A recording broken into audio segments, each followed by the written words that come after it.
భారతదేశంలో సీతారాముల వారి కళ్యాణం శ్రీరామనవమి అంటే అన్ని మతాల వారు ప్రత్యేకించి హిందువులు ప్రపంచం ఎక్కడైనా సరే ఈ రోజుని చాలా ఎంతో కళ్యాణం తిలకరిస్తారు.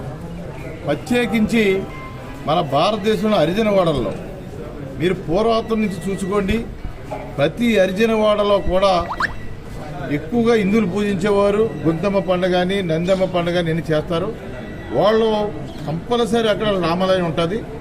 అటువంటి రామాలయంలో ఇవాళ ఉండి నియోజకవర్గం ఆకివీడులో ఎన్నో సంవత్సరాల నుంచి ఉన్న పురాతన రామాలయాన్ని అక్కడ శుభ్రం చేయాలి, మంచి ఆలయం నిర్మించాలని అక్కడ ప్రజలందరూ కూడా మరి డిప్యూటీ స్పీకర్ శాసనసభ్యులు మరి రఘురామకృష్ణరాజు గారి దృష్టికి తీసుకొచ్చినప్పుడు ఈరోజు సీతారాముల వారి కళ్యాణం మరి కూటమి నాయకులు అందరితో కలిపైన ఆ ప్రాంతాన్ని పర్యటిస్తాం జరిగింది.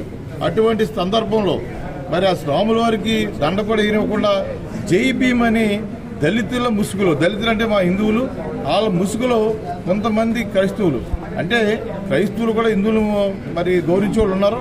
మరి వీళ్ళు ఏ టైప్ క్రైస్తవులు అయితే మనం చెప్పలేం, కానీ జై భీమ్ అన్నారు. జై భీమ్ అంటే వాళ్ళకి తెలియని విషయం నేను చెబుతున్నాను. ఈరోజు అంబేద్కర్ గారు ఆయన జీవిత చరిత్రలో ఒక పారాసత్ చూసుకోండి, నేను చనిపోతాను తప్ప క్రైస్తవ స్వీకరించను, నేను బౌద్ధుని అని చెప్పేసి రాసిన ఒక పేర ఉంటుంది చూసుకోవాలో. అటువంటి జై భీమని జెండాల పాతి మేము క్రైస్తవులు ఇక్కడ రామాలయం కట్టనని చెప్పేసి చెప్తుంటే తీవ్రంగా మరి కూటమి నాయకుల తరఫు నుంచి ఖండిస్తున్నాం, ప్రత్యేకించి తెలుగుదేశం పార్టీని ఖండిస్తున్నాం. రాబోయే రోజుల్లో ఒక సుప్రీంకోర్టు కూడా ఒక ఆర్డర్ వేసింది. దేశం మొత్తంలో రిజర్వేషన్ ఫలాలు భారతీయులలో పుట్టిన మరి హిందూ మతం అంటే హిందూ మతంలోనే కులాలు ఉంటాయి, క్రైస్తవుల్లో కానీ ముస్లింస్లో కులాలు ఉండవు. అటువంటి హిందూ మతంలో కులాలకి రిజర్వేషన్లు ఉంటాయి. ఆ రిజర్వేషన్ ఫలాలు అందాలంటే తప్పనిసరిగా వాళ్ళు హిందువులు అయి ఉండాలి, వేరే మతం జోలికి వెళ్ళకూడదని చెప్పేసి సుప్రీంకోర్టు కూడా ఇచ్చింది.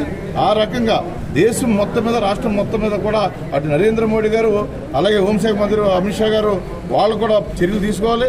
అలాగే మన రాష్ట్రంలో మరి చంద్రబాబు నాయుడు గారు, లోకేష్ బాబు గారు, పవన్ కళ్యాణ్ గారు కూడా దీన్ని దృష్టి పెట్టి డిప్యూటీ స్పీకర్గా ఉన్న రఘురామకృష్ణరాజు గారు లాంటి వారికి ఇలాంటి విషయాల్లో భద్రత లేకపోతే సామాన్య హిందువుల పరిస్థితి ఏంటి, ఇవన్నిటి మీద కంపల్సరీ మరి ఒక రివ్యూ చేసి మన కూటమి నాయకులందరూ కూడా, పెద్ద నాయకులందరూ కూడా దీని మీద తీవ్రంగా చర్య తీసుకోవాలి. మన ప్రాంతంలో ఇప్పుడు కూడా ఉండి నియోజకవర్గం అంటే అన్ని సర్వ మతాలు అందరూ కూడా కలిపి చేసుకునే ప్రాంతాలు ఇది.